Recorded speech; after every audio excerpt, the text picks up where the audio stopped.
Hi everybody, I'm overjoyed to see you back with the fourth episode of Joy of Learning Literature. And also I would like to thank you for such a great audience you are, watching the episodes carefully, the episodes which belong to you, and introducing to your friends. Thank you so much.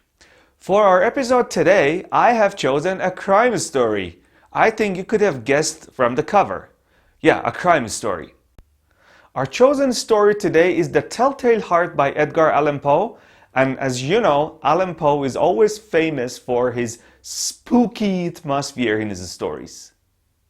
The question is, what are some main incentives for perpetrating a heinous crime like murder? Does murder come out of envy, out of grudge, out of treason? Maybe, but with our psychopathic killer here in this story, none of these are true. Quoting from the story, he would say, he had never wronged me, the victim. He had never given me insult. For his gold, I had no desire. So, if none of these are true, why would he kill that poor old man? He would say it was because of his eye, an eye which looks like an eye of a vulture, like this. Alright, so in order to finalize his intrigue, this is what he does. For a week's time, night after night, he goes to the old man's room, opens the door a little, and then casts a light of a lantern on his eye to see it open, because if the eye is not open, he's not about to kill the old man. In the 8th night, he goes very cunning and actually tries to perform the act. That is why he goes there, he puts the light in the old man's eye, a picture like this, and the old man wakes up, noticing him, asking what he was doing there. Then he goes silent, moving no muscle, kills the lantern in a room which is as black as a pitch, waiting for the final, moment to kill the old man. So that is what he does. In cold blood, he jumps over the old man, drags him down off the bed, suffocates him until he's stone dead.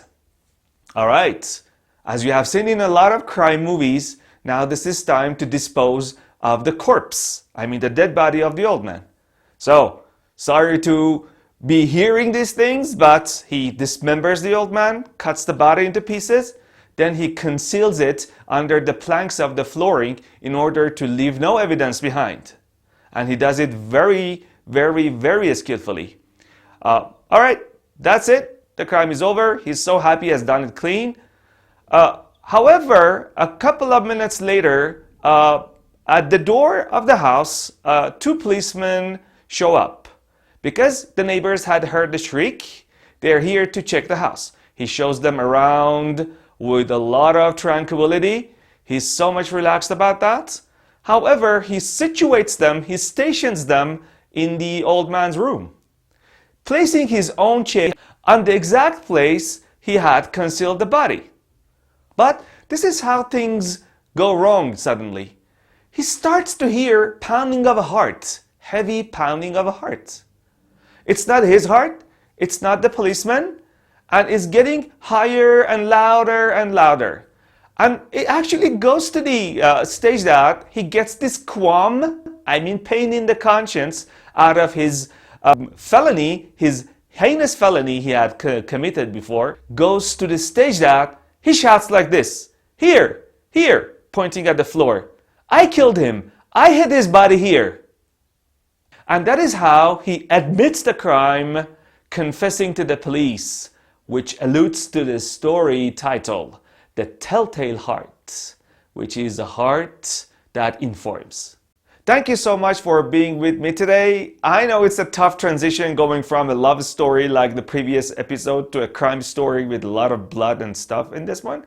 However, this is literature. It is about all the things that can happen in the world. As you always do, please leave your comments for the story and don't forget to share these episodes with others. See you later. Goodbye.